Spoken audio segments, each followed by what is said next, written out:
everybody loves this place because, like, if you come up here and you have been here before, we just come over and give you you drink what you need, you know. A lot of times we don't even need to order. They know pretty much, you know, or if there's something special, they always take care of us. Restaurant where they knew you. That's how customers describe a Cordon restaurant that's now permanently closed. Good evening, everyone, and thank you for joining us here on the WHAS11 Night Team. I'm Alexandra Goldberg. The Mexican restaurant El Nopalito in Cordon caught on fire this morning. The Harrison Township Fire Department said the fire started in the kitchen. Although it's permanently closed, the Night Team's Clarice Shaley found this may not be the end for the community staple. The closed sign from the day earlier still hangs at El Nopalito, now next to a permanently closed sign. The Cordon restaurant still stands after a fire earlier in the morning. It is a sad day, very sad day. Local fire departments acted fast. Just saw the smoke just gushing out the building, and everything was burning down inside. The Harrison Township Fire Department says the fire started in the kitchen. A worker says the main cook was preparing for the day and something blew up. Much of the building was saved, but a layer of water sits on the floor. There's so much damage, employees say they're forced to permanently close. There's nothing that, we can do. I started crying. Some watched 20 years of dedicated work burn in front of them. Many of them are now without a place to work. My dad works here, my mom works here, cousins, uncles, my whole family works here. So this has been a part of my life for such a long time. Feels like a piece is kind of gone. They work to salvage what they can with a hope to rebuild soon. We don't know what to do next, but I hope so we can rebuild again, come back. Just seeing this parking lot empty, especially on a Saturday, I'm told, is out of the norm. But plenty of people are still rolling up, expecting the restaurant to be open. One was Butch Bauer and his wife. They've been driving from near Bloomington to come to the restaurant for 10 years, taking the nearly 2-hour drive almost every week. You know that you're going to be in a place where the staff treats you like they want you there. And in a lot of places, when you go to a restaurant, you don't get that sort of welcome. And the food is consistently good, and we always go away with a pile of leftovers, so it's great.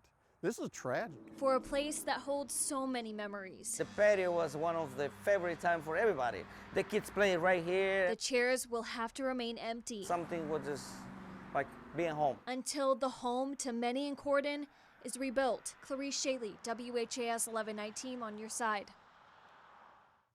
Thank you very much, Clarice. Employees thank the fire departments for their quick response, and they thank everyone in the community who is supporting them through this. Staff also say they're happy no one got hurt in the fire. Next up, today was a big day for football fans across the Commonwealth. WHAS 11 Sarandon Raboyne gives us a preview of what's coming up in sports.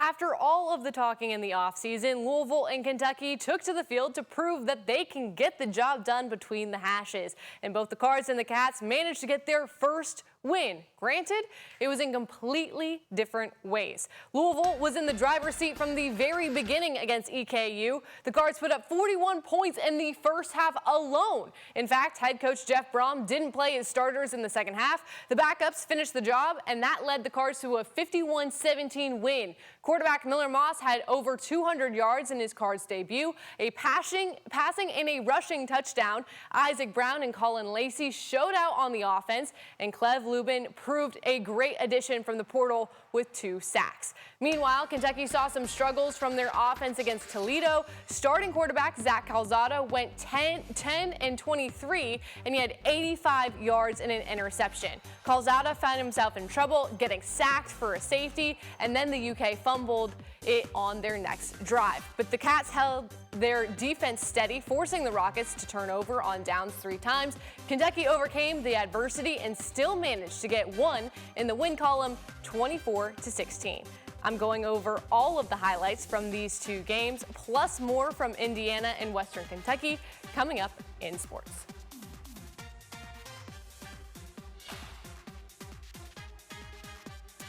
A man was killed and several others are injured after a deadly head-on car accident in Nelson County. It happened early Saturday morning on Bloomfield Road.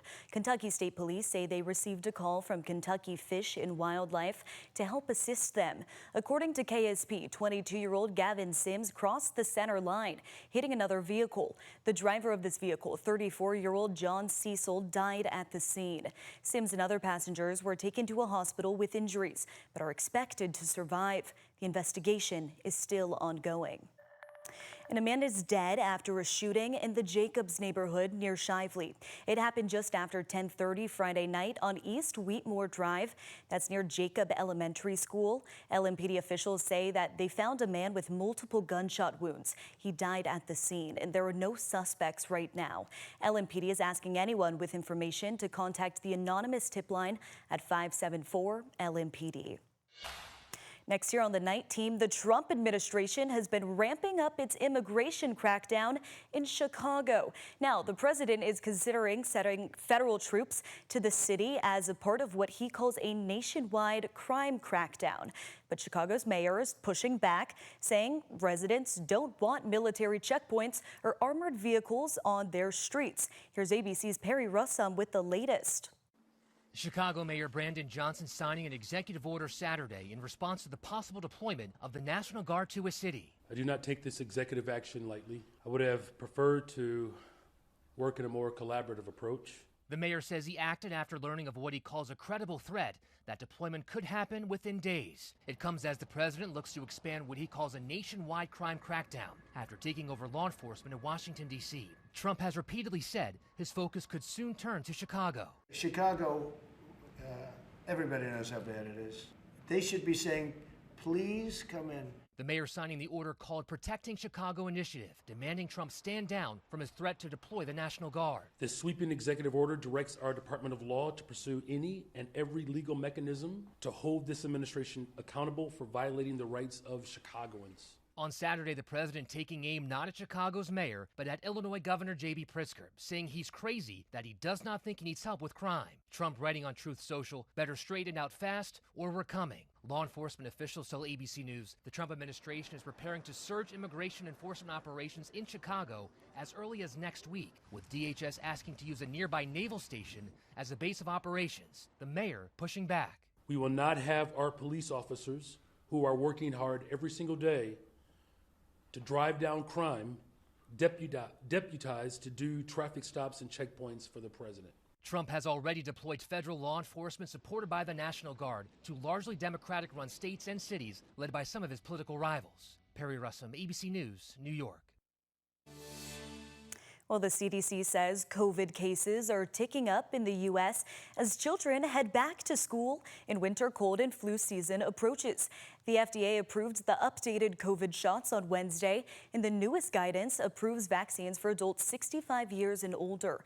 But a critical CDC panel is not expected to give its recommendation for several more weeks, fueling confusion over how and where Americans will be able to get the COVID vaccine.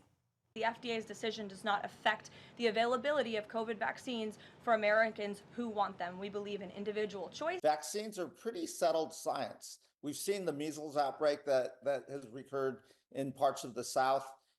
Now what's going to happen with folks that are vulnerable who want their COVID vaccine? I'd say what RFK Jr.'s done is putting us all at risk.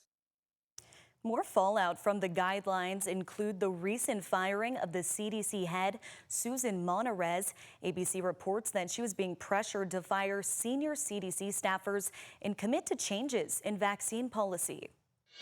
Next year on the night team, Louisville Mayor Craig Greenberg and Parks and Recreation officials are asking the public for their opinion on the future of the Jefferson Memorial Forest. They say this is the first step to a new master plan for the forest. Your input will help guide how it's preserved, improved, and enjoyed for years to come. You can find the survey in the links mentioned tab on the WHAS11 website. The tradition of bringing together dozens of cultures from across the globe is underway this weekend at the Belvedere. A look at the international celebration right here in Louisville.